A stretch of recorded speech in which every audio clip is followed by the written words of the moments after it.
It took 67 episodes before the first time we're touring at a zoo outside of the United States. Welcome to Winnipeg, Manitoba's Assiniboine Park Zoo.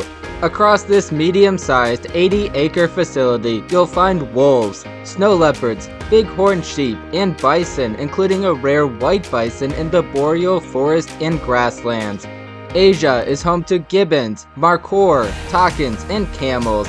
The open range is a row of simple yards where you'll find several North American rarities like wallaroos and West Caucasian turs.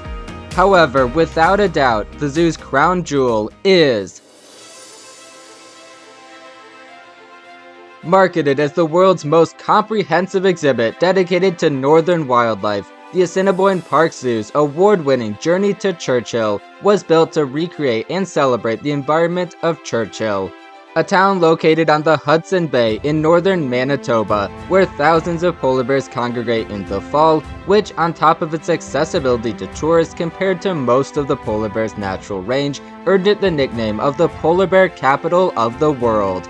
Winnipeg's complex opened in 2014 and immediately won 3 awards the following year, with large natural habitats, 1 exceptionally rare zoo species, numerous educational and interactive elements, and breathtaking experiences. It is everything you could want in a zoo exhibit. So, let's take a closer look.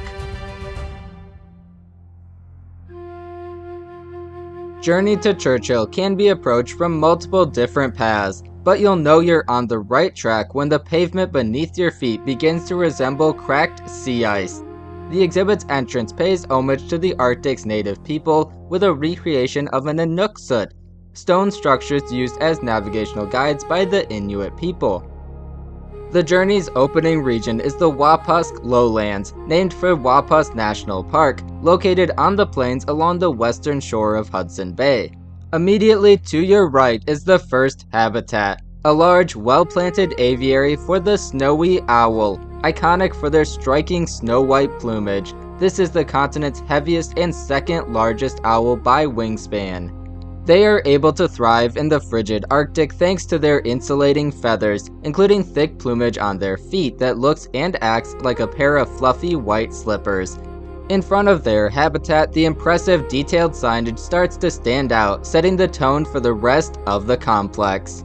Moving to the back of the opening plaza is an open-air view of the front half of a more simple grassland yard for reindeer.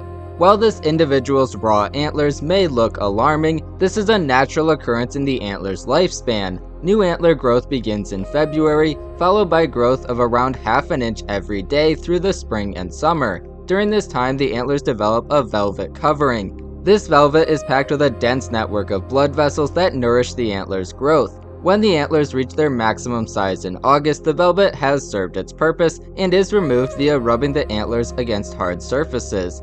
The bleeding you see here is from those blood vessels in the velvet, and the reindeer is left with just the hard bone in time for the rut in the fall.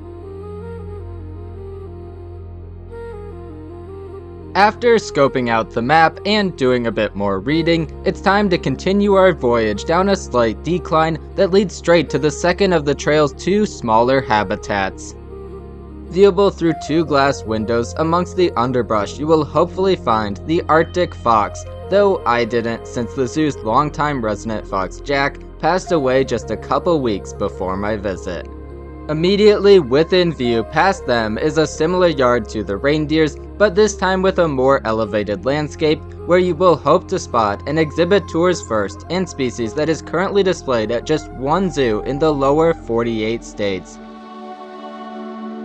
The Muskox. These powerful Ice Age survivors have been roaming the Arctic since the Pleistocene. They are the definition of built for the cold, with adaptations including a soft, dense underwool called kiviute, one of the warmest natural fibers in the world. However, the trade-off is that muskox can easily fall victim to heat exhaustion, hence why they have been nearly phased out entirely in the US, where they struggle with the warm summers even in northern states. Here at Assiniboine Park, you can currently find Dozer, an older male who I didn't see, but I did see the zoo's pair of newer youngsters, Rumble and Emerald, who both arrived at the zoo in 2025. As you observe the muskox, be sure to keep an eye peeled on the horizon, as we are not the only ones who have a view overlooking their space.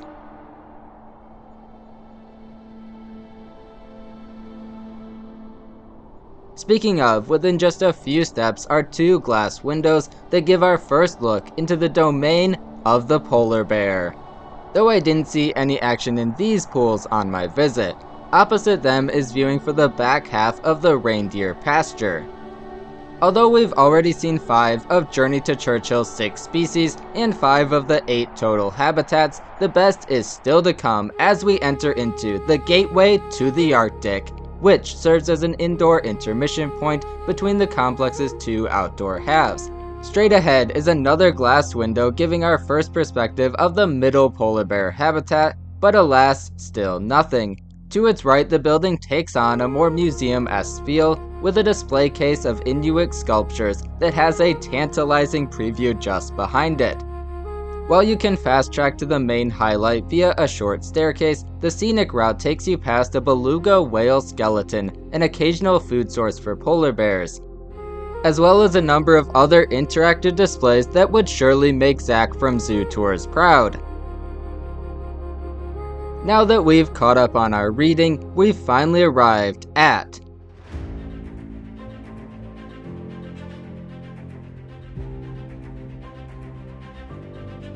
the Sea Ice Passage, the peak of not only Journey to Churchill, but the entire Assiniboine Park Zoo. Rather than a straight shot tunnel like Detroit's, Assiniboine Park has 2 tunnels, one for the polar bears and one for seals, that intersect in the middle, where if you're lucky like I was, you could experience a polar bear walk above your head. Thanks to their water-repellent fur, buoyant fat layer that keeps them warm even in the frigid Arctic Ocean, and large paws that act as paddles, polar bears are just as at home in the water as on land. In fact, polar bears are capable of swimming continuously for days at a time, and are actually classified as marine mammals due to the amount of time they spend in the water. Watching a polar bear swim is special on its own. However, thanks to the clear glass separating the seal's space from the bears, if you're even more lucky, like I was, you could witness this. A polar bear hunting seals, a natural occurrence in the wild, but something you'd almost never see in a zoo setting, except for here. Polar bears rely on seals for over 90% of their caloric intake, since seals offer the high-fat, high-calorie nutrition the bears need to survive in the Arctic. While polar bears are capable of hunting in open water, they more regularly stalk seals that are hauled out onto the ice, approaching from downwind to mask their scent. Alternatively, polar bears seek out seal breathing holes, sometimes waiting patiently at a hole for hours or even days waiting for a seal to pop up, at which time the bear lunges forward with a powerful strike. With their extraordinary sense of smell, a polar bear can pinpoint one of these holes from over half a mile away and sniff out a seal on the ice from an incredible 20 miles away. Even if there are no polar bears in the tunnel, like was the case on my first walk through the journey, the zoo's 7 rescued harbor seals are sure to put on a show of their own. As of 2018, this SEAL squad was an all-boys club, with 5 of the 7 being rescued by the Vancouver Aquarium's Marine Mammal Rescue Team along the west coast of Canada before moving here to Winnipeg. Their viewing continues with a more standard but much larger viewing window just past the tunnel that is accompanied by a seal photo op. While polar bears rely heavily on seals for their prey, the seals themselves are invested in not being eaten. To this end, they will maintain multiple breathing holes within the same area to keep their options open if they suspect a polar bear is lurking above one of them. When seals do haul out onto the ice, they will remain close to the water's edge or one of their breathing holes for a quick escape in the event of a polar bear attack. The Assiniboine Park Zoo partners with multiple other organizations to study wild harbor seals in Hudson Bay. A 2024 expedition used tagging and satellites to track the seals' use of both fresh and saltwater environments. The data collected recorded seals making journeys many miles inland through freshwater rivers and lakes from the Hudson Bay. As we exit out of the gateway to the Arctic building, you're offered one more view of the seals, before being met with a large graphic that discusses climate change, explaining that even though you might be cold, it doesn't mean global warming isn't taking place. Just past that is another theming element with a replica of a whale carcass that polar bears and other Arctic scavengers have flocked to feed on. Nearby is the Leatherdale International Polar Bear Conservation Center, a research and transition facility that is the home base for the Assiniboine Park Conservancy's Polar Bear Rescue and Care Team, and is actually where rescued polar bears first stay when they arrive at the zoo, before moving to the journey. As you can see, the public space is all about education, teaching guests about polar bear conservation. Back on the journey's pathway, we have just a single habitat left, the third and largest for the polar bears, first visible through this cave-like viewing shelter.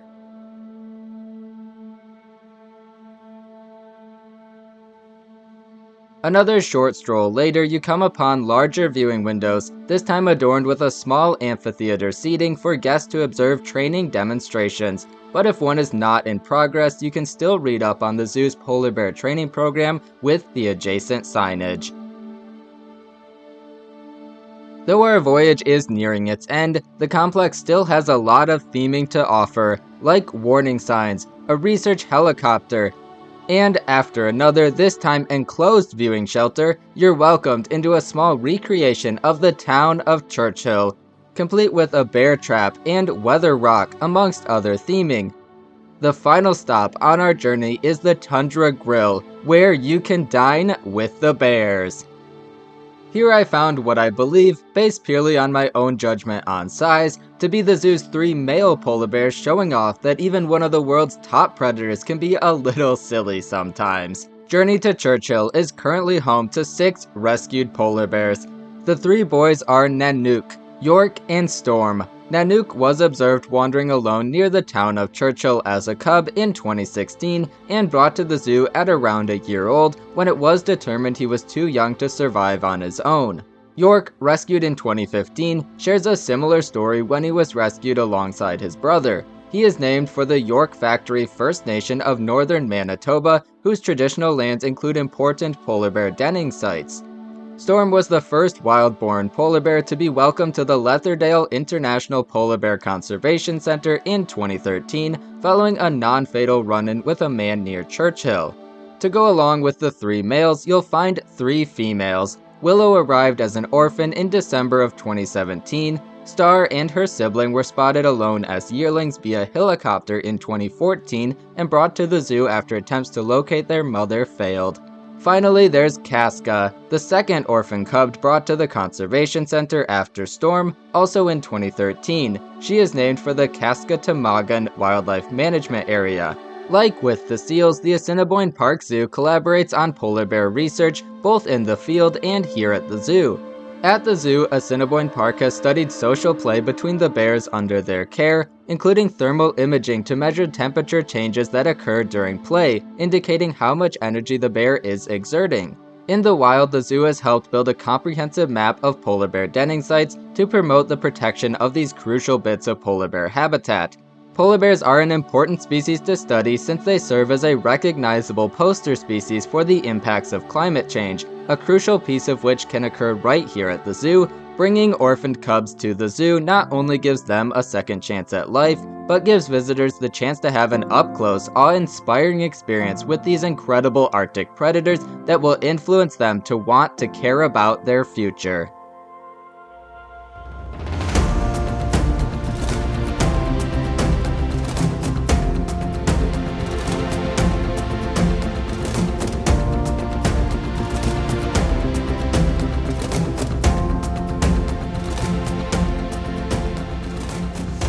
And that is the end of our walk through what is undeniably the Assiniboine Park Zoo's premier attraction. But our next stop here in Winnipeg is already within view. While it won't have the wow factor we just experienced, it will give me the opportunity to introduce a handful of species for the first time ever on exhibit tours as we roam the open range. Thank you for watching.